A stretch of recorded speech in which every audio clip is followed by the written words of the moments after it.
성탄절은 물론 기쁘고 즐거운 날이면 분명해요. 근데 우리가 이 성탄절의 영적 의미를 다시 한번 생각하면서 이번 성탄절을 맞이했으면 하는 바람입니다. 2000년 전에 이 땅에 예수님께서 태어나셨다. 그렇죠? 이것을 오늘 사도 요한은 영적인 언어로 이렇게 표현하고 있습니다. 말씀이 육신이 되어 우리 가운데 거하셨다. 이렇게 표현합니다. 말씀이 육신이 되어 우리 가운데 거하셨다. 자, 사도 요한은 예수님을 여러 가지 단어로 표현하고 있는데 가장 특별한 단어가 말씀이라는 단어입니다. 헬라어로 로고스라고 나오는 이 말씀은 헬라 철학자들이 이성을 가리키거나 보통 일반적인 말을 가리키기도 하지만 마음속에 있는 말, 이성, 아니면 온 우주를 다스리는 법칙, 이런 것을 로고스라고 칭했습니다. 그래서 사도 요한은 이 예수님을 어떤 단어로 표현할까 고심한 끝에 그 로고스란 단어를 인용해서 예수님은 로고스다 이렇게 표현한 겁니다. 이걸 우리가 뭘로 번역할까? 그래서 이 번역한 것이 영어로 word라고 해서 우리나라는 말씀, 이제 말인데 말씀으로 이렇게 기록되고 있어요. 어르신의 말이니까 말씀이죠. 말씀으로 기록되고 있습니다. 그래서 요한복음 1장 보면 태초에 말씀이 계시니라. 이 말씀이 하나님과 함께 계셨으니 이 말씀이 곧 하나님이시라. 이렇게 나옵니다. 말씀이 하나님이시에요. 그런데 오늘 본문에 보면 그 말씀이 하나님이신 그 말씀이 육신이 되었다. 이렇게 나옵니다. 하나님이 육신이 되셨다. 육신은 뭘 가리킬까요? 사람이죠, 사람. 그죠? 말씀이 육신이 됐다는 것은 하나님이 사람이 됐다는 뜻이에요. 이걸 우리가 성육신이라고 합니다. 성육신. 최고의 기적 중에 하나는 이 땅에 하나님께서 말씀으로 세상을 창조하셨다고 하는 그 사실과 함께 하나님이신 예수님이 이 땅에 사람의 모습으로 오신 것. 가장 놀라운 기적이라고 우리 기독교 학계에서는 꼽고 있습니다. 그래서 성탄절은 가장 놀라운 기적이 행해진 날입니다. 지극히 높고 거룩하신 우리 하나님께서 낮고 천한 인간의 땅에 사람의 몸을 입으시고 오셨어요. 근데 말씀이 원래는 말씀이 사람이 되어 우리 가운데 거하심 이렇게 나와야 되는데 뭐라고 표현되어 있습니까? 육신이란 말입니다. 육신. 육신은요 이게 사르크스라고 헬라어로 하고요 영어로 플래시라고 합니다. 이거는 고기 덩어리를 가리킬 때 쓰는 말입니다. 육신이란 말은 이게 타락한 인간을 상징할 때 쓰는 말이에요. 여러분 창세기 6장 한번 찾아볼까요? 창세기 6장 3절을 보십시오.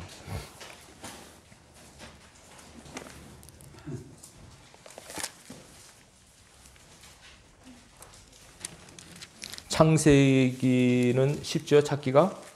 예. 7페이지입니다.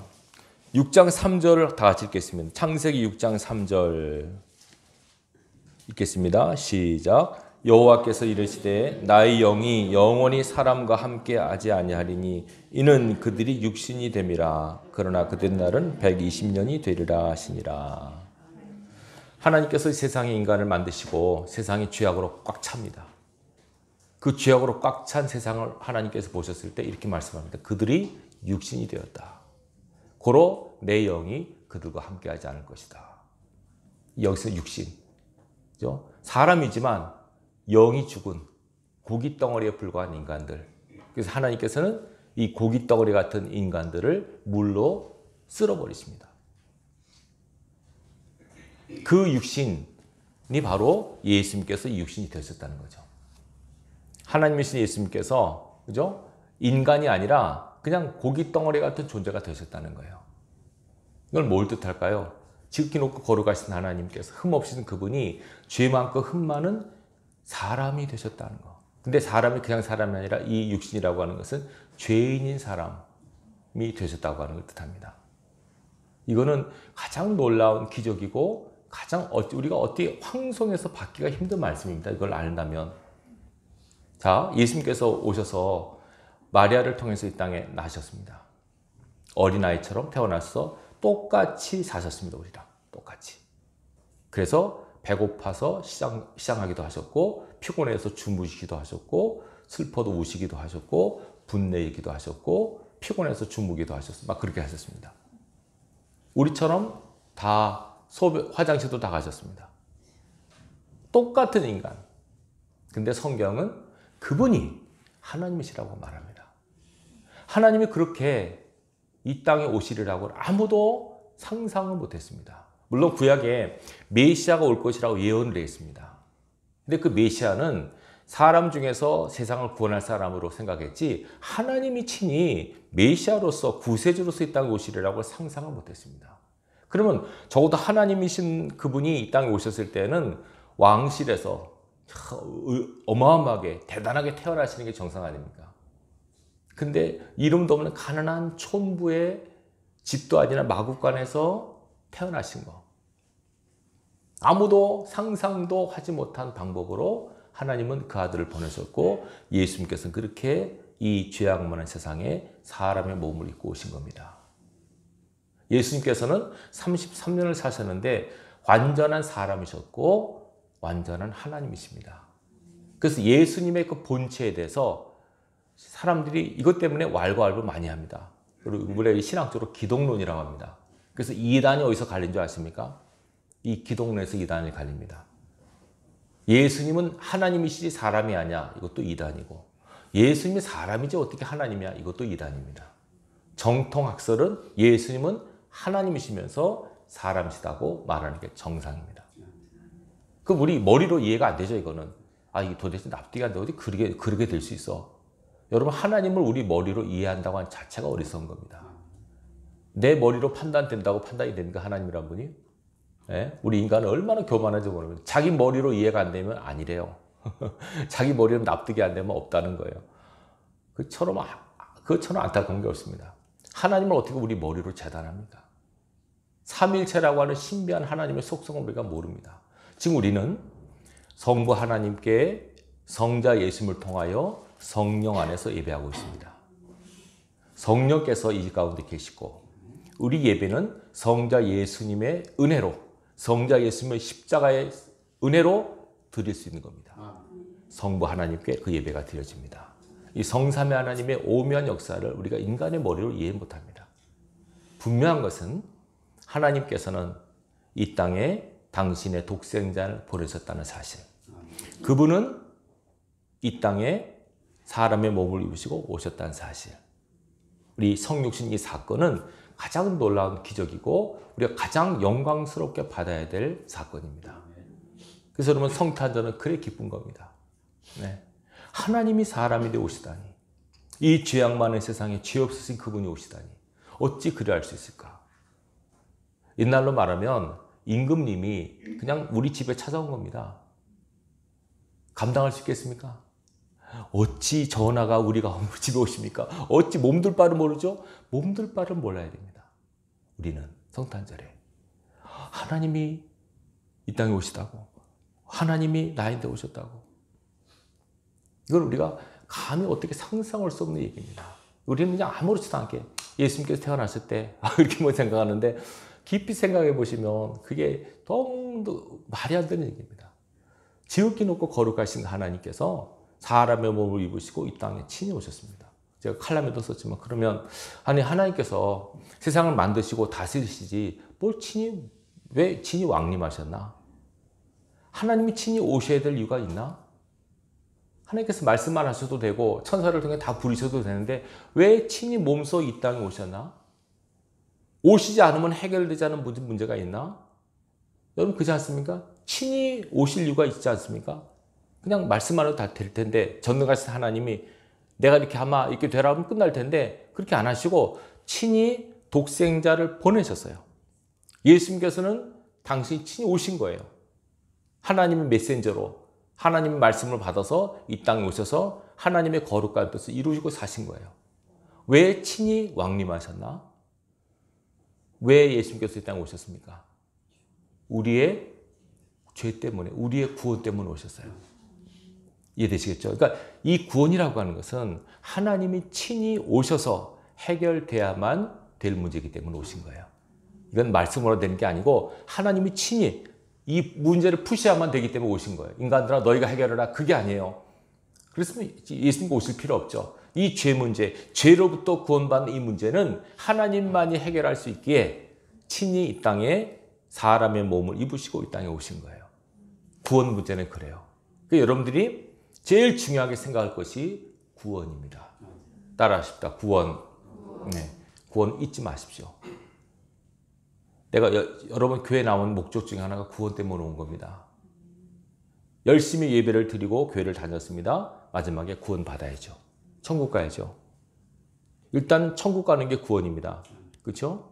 천국 가기 위해서는 일단 교회에 하나님의 몸된 공동체 안에 있어야 됩니다. 예배를 드려야 됩니다. 하나님의 자녀에 마땅한 도리니까. 이해되시겠죠? 천국은 교회 안에 있는 사람이 갑니다. 그러면 교회 안에 있는 모든 사람이 다 천국 가느냐? 그건 또 아닙니다. 여러분들이 구원을 받으셨으면 구원 받으셨다는 확신 가운데 사시지만 안심하고 사시지 마십시오. 구원을 끝까지 이루시기 바랍니다. 내 안에 성령과 함께 구원을 이루어 가시는데 게을리하지 마시고 열심히 내서 하나님께서 주신 구원의 은총을 잊어먹지 말고 소홀히 여기지 말고 소중히 감사히 기쁨으로 나 받은 구원의 감격을 유지하며 살아갈 수 있길 바랍니다. 천국 가야지 마지막에. 천국 가야죠. 이 굉장히 중요합니다. 이 구원 문제는 하나님이 친히 해결하지 않으면 안 되기 때문에 그 아들을 통해서 해결하고 오신 겁니다. 그만큼 구원은 소중한 겁니다. 자, 이 땅에 오신 주님의 목적이 우리의 죄 문제 때문에 구원 때문이라면 왜 오셨나? 다시 말하면 이 땅에 오신 목적이 구원이라면 이 땅에 아들을 보내시고 이 땅에 예수님 친히 오신 동기가 있을 거 아닙니까? 이거 뭘까요? 요한복음 3장 16절 하나님이 세상을 이처럼 사랑하사. 그게 동기입니다. 다른 거 없습니다. 우리에게 뭘 바라시는 게 아니라 그저 우리를 사랑하시기에 아들을 보내신 겁니다. 그래서 우리 하나님의 사랑을 논할 때 그 크신 하나님의 사랑 해낼 수 없는 겁니다. 우리는 그분을 요청하지도 않았고 내가 죄인 것도 일단 몰랐고 이렇게 살다가 죽으면 지옥 가는 것도 모르고 산 불쌍한 인생들입니다. 마귀에게 속아가지고 이 땅이 다인 줄 알고 그냥 쾌락을 쫓다가 육신의 삶을 쫓다가 살아가는 그 인생들을 너무 불쌍히 여기 있어서 하나님은 그 아들을 보내시기로 작정하셨고 예수님은 그 아버지의 뜻에 순종하셔서 이 땅에 오신 겁니다. 동기는 사랑입니다. 그래서 우리한테 이런 도전을 주신 겁니다. 봐라. 봐라. 중요한 것이 두 가지가 있는데 나는 하나님께서 말씀하신 나는 항상 구원에 초점을 맞춘다는 것을 잊지 말아라. 여러분도 항상 구원에 초점을 맞추십시오. 내가 구원 받았나? 내 주위의 가족들이 구원 받았나? 나는 구원을 이루어가고 있는가? 점검하시기 바랍니다. 나 혼자 예수 믿고 나 혼자 조용히 천국 가지 나머지는 관심 없어.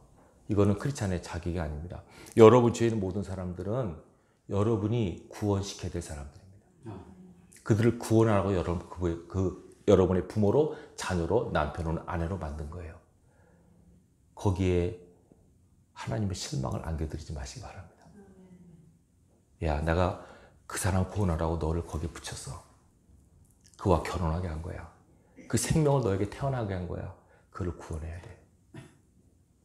가장 소중한 구원의 문제를 여러분 평생 잊지 마십시오. 하나님께서 가장 관심 있는 건 구원입니다. 마지막에 다 하나님이 계신 천국에 가셔야 되지 않겠습니까? 구원은 굉장히 중요합니다. 여러분 항상 이 구원의 초점에 여러분 모든 것을 맞추시고 신앙하시기 바랍니다. 많은 사람들 그냥 교회 나서 복 받기만 원해요. 그냥 마음을 평강으로 얻고 위로를 얻고 내가 하는 일 잘 되고 건강하고 이게 어쩌면 세상적인 관심으로 하나님을 믿는 분들이 있어요. 처음에 그렇게 동기가 될 수 있지만 그렇게 돼서는 안 됩니다. 마지막에 최종 관심은 구원입니다. 여러분 자신과 여러분의 가족과 여러분의 친척과 이웃들 다 구원의 반열에 동참을 시킬 수 있도록 여러분들이 끊임없는 관심과 기도로 애를 쓰셔야 됩니다. 구원을 이루는 삶을 살아갈 수 있기를 주님의 이름으로 축원합니다. 성탄절은 하나님께서 우리를 구원하시기 위해서 아들을 보내신 날이고 예수님께서는 우리의 구세주로 이 땅에 오신 날이 성탄절입니다. 그리고 이 모든 일의 동기는 우리를 사랑하셨기 때문이라고 말합니다. 하나님께서는 모든 일을 사랑으로 하십니다. 그분 존재 자체가 사랑이라고 말하고 있거든요. 하나님은 사랑이시라. 고로 하나님은 사랑이시기 때문에 사랑하지 않으면 하나님을 모른다고 말합니다. 사랑하지 않으면 하나님을 모른대요. 예수를 진짜 잘 믿는 사람은 누구냐? 사랑하는 사람입니다. 아시겠죠? 기도를 많이 하거나 헌금 많이 하는 사람도 물론 귀하죠. 그러나 사랑하지 않으면 하나님을 알지 못한다고 말하고 있기 때문에 여러분들이 사랑하셔야 돼요. 그럼 사랑은 무엇이냐라고 정했을 때 일단 사랑은 좋아하는 겁니다. 여러분 누구를 사랑한다고 할 때 일단 좋아하는 마음이 있어야 됩니다. 내가 당신을 사랑해. 아무 감동 없이 하나님이 사랑하시니까 사랑하라니까 사랑해. 이런 거는 사랑이 아닙니다. 일단 사랑 속에는 좋아하는 감정적인 부분이 들어가 있어야 돼요. 아시겠죠? 이해되시겠죠? 원수를 사랑하라. 원수를 뭐 해야 됩니까? 좋아해야 됩니다. 가능합니까? 생각해 봐야 되겠습니까? 쉽지 않은 일입니다. 그러나 하나님께서 그렇게 하라고 하십니다. 사랑하라고, 좋아하라고. 이건 뭐냐면 우리가 감정적으로 살아서는 안 된다는 걸 말합니다. 감정도 필요해요. 그러나 느낌과 감정대로 판단하거나 살지 마십시오. 항상 우리는 말씀에 근거해서 말씀에 따라 삶을 사셔야 됩니다.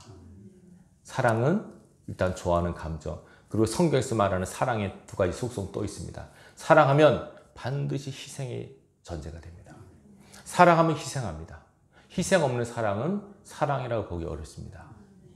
희생하면서 아까워, 피곤해, 이거는 사랑이 아닙니다. 내가 정말 그를 사랑하면 그를 위한 수고, 헌신이 피곤하지 않고 힘들지 않습니다. 사랑의 힘은 묘합니다, 여러분.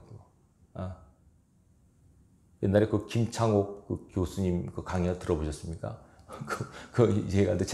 제가 그 대목에서 빵 터졌는데, 남녀가 서로 사랑하잖아요. 좋아하면은요, 남자 머릿속에는 엔돌핀이 막 돈대요. 그래가지고, 한 6개월 동안 그게 간대요. 그래가지고, 피곤한 걸 모른대요. 상대방을 사랑하면 지치는 걸 모르는 거예요.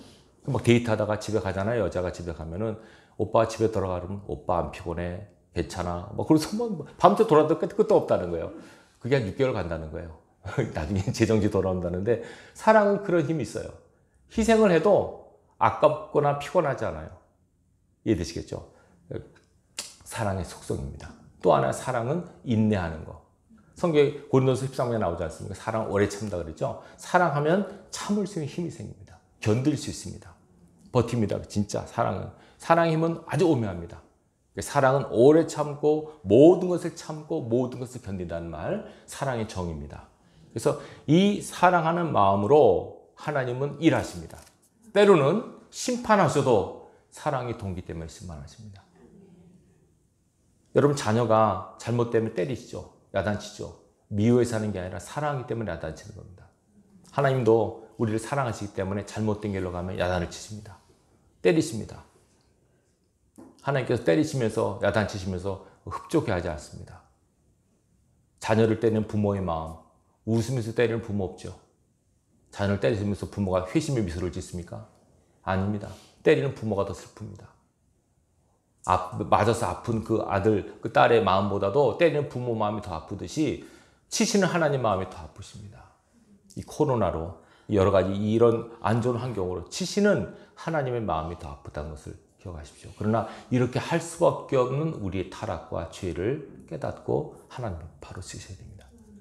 하나님 지금 죄를 그렇게 싫어하십니까? 여러분들이 절대로 간과하지 마십시오. 하나님은 이렇게 우리를 사랑하십니다. 그래서 우리에게 고린도서 16장 14절에 너희 모든 일을 사랑으로 행하라. 아시겠죠? 모든 걸 사랑으로 하시기 바랍니다. 예배도 기도도 헌신도 모든 걸 사랑하는 마음으로 하십시오. 사업도 장사도 직장일도 사랑하는 마음으로 하십시오. 이게 안 되면 여러분들이 고민하시고 기도하셔야 돼요.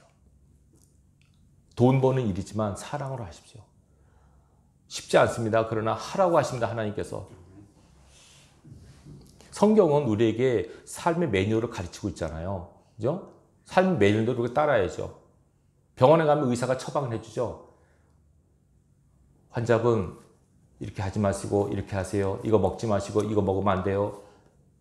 그럼 그 사람 의사가 그 환자를 죽이려고 하는 겁니까? 살리려고 하는 겁니까? 살리려고 하죠. 그러면 환자가 내가 이거 제일 좋아하는데 먹지 말래. 기분 나빠. 나 의사 안 만날래. 그러면 그 환자가 죽으려고 작정한 거 아닙니까? 이해되시겠죠?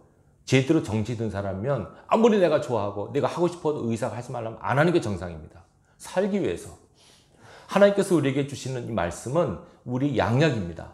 우리 살리려고, 우리 죽이려고 주신 말씀, 우리를 살리려고 영생을 주시기 위해서 죄 짓지 말아라, 이렇게 하지 말아라, 이렇게 하지 말아라 계속 우리에게 다그치고 있는 겁니다. 주일날 와서 예배를 때 여러분들이 잘하고 있다 칭찬도 받으실지 모르지만 책망도 받고 야단도 맞으셔야 됩니다. 그게 정신이 나죠. 우리가 맨날 잘할 수만 없지 않습니까? 한 주간 노래 막 실컷 죄를 짓고 왔는데 주일날 와서 잘하고 있다. 아닙니다. 말씀으로 정신을 바짝 차려야 됩니다. 너 죽으려고 환장해서 이런 말을 들으셔야 됩니다. 정말 살고 싶은 거야? 이렇게 살면 죽어. 성경이 말합니다. 하나님께서 이스라엘 에스겔한테 돌이키라고 말합니다. 돌이키고 돌이키고 돌이키라. 어찌하여 죽고자 하느냐. 자기는 살려고 하는데 하나님 보시기에는 죽을 길로 가는 거예요. 근데 인간은 자기가 죽을 길로 가는 걸 몰라요. 살려고 하는데요. 근데 하나님께서 그렇게 하는 게 사는 게 아니야. 그렇게 하면 죽는 거야. 그렇게 하면 지옥 가. 그렇게 하지 마라. 계속 우리에게 말씀으로 권고하십니다. 여러분, 우리를 살리려고 하신 하나님의 안타까운 절규를 여러분들이 성탄절을 맞아서 느낄 수 있길 바랍니다. 나는 너희를 사랑해서 너희를 살리기 위해서 내 아들을 준 거야. 예수님께서는 우리에게 말씀, 나는 너희를 살리기 위해서 내 생명을 준 거야. 그만큼 하나님 너희를 사랑하셔. 너희를 살리기 위해서 하나님이 이렇게 애를 쓰고 있다는 것을 잊지 말아라. 성탄절에 주신 메시지예요. 여러분 사셔야 되지 않겠습니까? 내 마음이 맞지 않는다고, 내 뜻과 어긋난다고, 내가 싫다고 하나님 말씀을 거역해서는 안 됩니다. 이 성탄절은 그런 의도가 있습니다. 마지막으로 성탄절은요, 하나님이 사람이 되셨다는 거, 이 되다라는 거, 그가 내가 되는 거, 이게 사랑의 절정입니다. 많은 사람들이요, 부부간에 살면서 다툼이 있잖아요. 왜 다툼인지 아십니까? 당신 나처럼 돼. 이게 요구합니다. 근데 성경은 그렇게 말하지 않습니다. 네가 그가 돼야 돼. 하나님이 인간이 되신 것처럼 내가 그가 돼야 됩니다. 그렇지 않으면 사랑이 아닙니다. 다 내 마음 몰라 서운해하죠. 근데 그렇지 않습니다. 먼저 그의 마음을 한번 읽어보십시오. 그가 되지 않으면 대화가 안 통해요. 왜 저 사람이 왜 저렇게 말하지? 왜 저렇게 행동하지? 잘 이해가 안 되잖아요. 하나님 왜 그럴까요? 그의 마음, 내가 그가 좀 되게 해주세요. 그가 되면 그 사람 왜 그렇게 행동하고 왜 그렇게 말하는지 이해가 될 거예요. 성령께서 가르쳐 주실 거예요. 저 사람 왜 이렇게 하는지 몰라. 말도 안 통해. 답답해. 이렇게만 하지 마시고요. 하나님께서 어떻게 사랑하는 법을 가르쳐 주셨잖아요. 하나님께서 높은 하늘에서 인간들아 내가 너를 사랑해 그렇게 말씀하지 않았어요. 내가 너를 사랑한다 하고 친히 사람이 되어 오셔서 사셨어요. 이 거하심에, 이 말은 구약의 장막을 쳤다, 텐트를 치다 뜻입니다. 구약의 이스라엘 백성이 광야 행진할 때 성막 가운데 놓고 행진했죠. 그것처럼 말씀 대신 예수님께서 우리 안에 거하십니다. 우리 안에 거하십니다. 영으로 우리 안에 거하십니다. 그래서 이 함께 하신 하나님을 가리켜 임마누엘이라고 표현합니다. 우리와 함께 하신 하나님. 여러분 안에 하나님이 함께 하시다고 하는 걸 믿으세요. 정말 확신하셔야 돼요. 이거 믿지 않으면요, 우리가 죄 가운데 살다가 죽습니다. 이 믿음 하나만 있으면 적어도 우리가 의도적으로 죄를 안 짓습니다. 몰라서 죄를 짓죠. 예? 욕을 막 순간적으로 했다가 어머 깜짝 놀란다고 자기 입을 틀어막잖아요. 근데 의도적으로는 죄를 안 짓습니다. 하나님 계신 걸 아니까. 아시겠죠? 성령께서 우리 안에 거하신 이유 중에 하나는 우리로 하여금 죄 짓지 않고 거룩하게 살게 하기 위해서 우리 안에 계신 겁니다. 하나님 눈치를 잘 보시기 바랍니다. 내 안에 성령의 눈치를 보셔야 됩니다. 내가 이렇게 하면 성령이 싫어하시지, 이렇게 하면 성령이 기뻐하시지, 성령이 기뻐하신 쪽으로 말하고 행동하고 살다 보면 점점 더 우리가 거룩해집니다. 이게 성화 구원이라고 말합니다. 이 성화를 여러분들이 잘 이루어갈 수 있기를 바랍니다. 아시겠죠? 내가 그가 되는 것이 사랑임을 잊지 마시기 바랍니다. 되는 것이 쉬운 게 아닙니다. 지극히 높고 거룩하신 하나님께서 낮고 천한 사람이 되신 것. 자, 이것을 빌립보에서 이렇게 말하면 한번 찾아보십시다. 빌립보서 2장을 찾아보십시다. 마지막으로. 빌립보서 2장 5절입니다.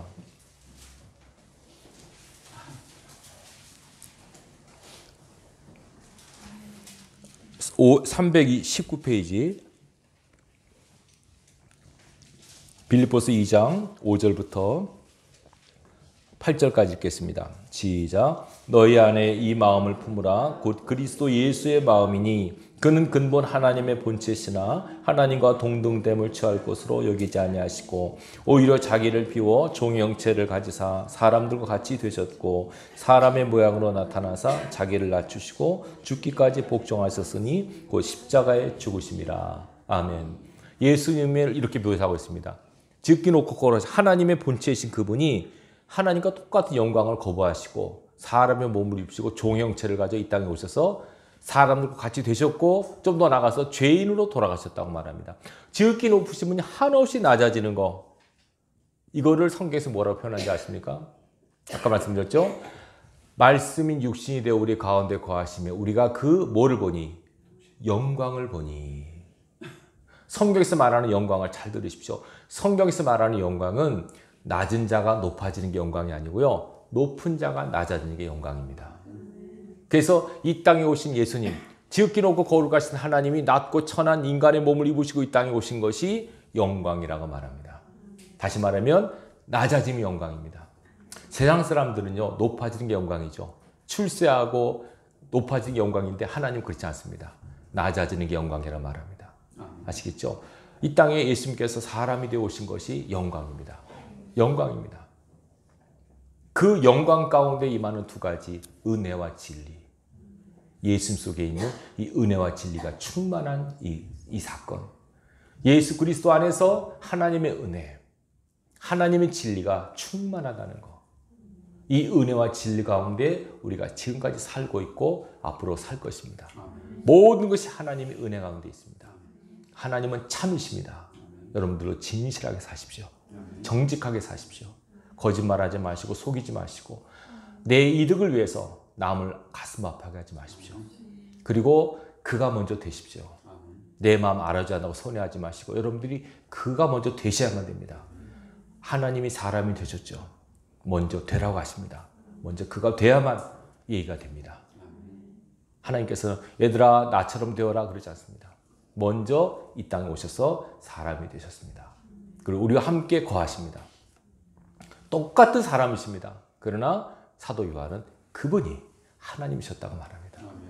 얼마나 놀라운 얘기입니까? 그분이 하나님이시라고. 아, 사람이신데 하나님이시라고. 어떻게 그게 있을 수가 있지? 그래서 그분을 임마누엘, 우리와 함께 계신 하나님. 그 임마누엘 하나님이 지금 이곳에 예배 가운데 여러분 마음 가운데 거하십니다. 여러분이 지금 하나님 안에 거하고 계시다는 걸 한시도 잊지 마십시오. 그만큼 하나님 우리를 사랑하신다는 것. 하나님의 사랑을 항상 기억하시고 내가 이렇게 사랑받는 존재구나 라고 하는 의식을 가지십시오. 그 마음으로 여러분 자신을 사랑하시고 이웃을 사랑하십시오. 심지어 원수까지도 사랑하셔야 됩니다. 그래야만 하나님의 자녀가 됩니다. 예수님 말씀하셨지 않습니까? 너희가 사랑하는 자를 사랑하면 무슨 이득이 있냐? 원수 세리도 그와 같이 하지 않느냐? 원수를 사랑하라. 그래야만 너희가 하늘에 계신 하나님 아버지의 자녀라고 불러질 것이다. 이해되시겠죠? 우리가 성탄절을 맞이해서 요약합니다. 성탄절은 하나님의 구원의 메시지가 이 땅에 퍼진 날입니다. 하나님이 친히 구원자를 보내신 날이고 그만큼 구원의 문제는 중요하다는 거. 그 동기는 사랑이라는 거. 그걸 우리는 항상 사랑 가운데 살아야 된다는 거. 사랑이라고 하는 것은 희생과 그죠? 인내를 동반한다는 거. 꼭 기억하시기 바라요. 그리고 이 사랑하는 마음으로 사람을 모두를 여러분 일들을 하시기 바랍니다. 마지막 때 우리가 어떻게 살아가야 되는 삶의 심판을 하나님이 하실 거고 거기 합당한 보상을 하실 것입니다. 거듭 말씀드리지만 이곳에 있는 모든 분들이 다 하나님 앞에 심판답을 섰었을 때 하나님께로부터 잘했다, 착하고 충성된 종아라는 하나님의 말씀을 친히 들을 수 있기를 바랍니다. 한 사람도 악하고 게으른 종아라는 말을 들으면 제가 진짜 괴롭습니다. 저는 하나님 앞에 이걸 기도하고 있습니다. 하나님, 제가 맡고 있는 영혼들이 다 천국 가야 됩니다. 불안한 분들이 있습니다, 사실은. 그러나 기도하고 있습니다. 왜냐하면 하나님이 참고 계시니까. 하나님 참고 계시거든요. 다 돌아올 수 있도록. 여러분들도 그분들을 보실 때 기다리십시오. 기도하십시오. 하나님의 은혜가 임할 수 있도록 하나님이 사랑하시면 반드시 여러분을 통해서 구원의 역사를 이루실 것입니다. 구원자이신 예수 그리스도를 품에 안고 작은 예수로서 여러분의 하나님의 뜻을 여러분 삶 현장에 이루어 나갈 수 있기를 주님의 이름으로 축원합니다. 기도하겠습니다. 아버지 하나님 감사합니다. 이 땅에 오신 주님, 우리를 구원하시기 위해서 오셨습니다. 우리를 구원하시려는 하나님의 사랑이 크게 얼마나 크고 놀라운지 늘 그 사랑을 품에 안고 살아가는 저희를 되게 하여 주시옵소서. 아버지 하나님, 우리 삶 속에 이 성탄의 기쁨과 감격이 사라질 위기가 있습니다. 아버지 불쌍히 여기시고 은혜를 주시기를 간절히 원합니다. 아버지, 내가 구원받았다는 확신 가운데 살게 하시고 늘 구원을 이루는 삶을 살아가는 저희를 되게 하여 주시옵소서. 성탄을 한낮 세상의 즐거운 쾌락으로 보내는 것이 아니라 이 땅에 오신 예수님의 기쁜 뜻과 목적을 생각하며 살아가는 저희가 되게 하여 주시옵소서. 아버지, 성탄의 기쁨과 감격이 우리 삶 속에 충만케 하여 주시옵소서. 감사를 드리며 예수님의 이름으로 기도합나이다. 아멘. 찬송가 드리겠습니다.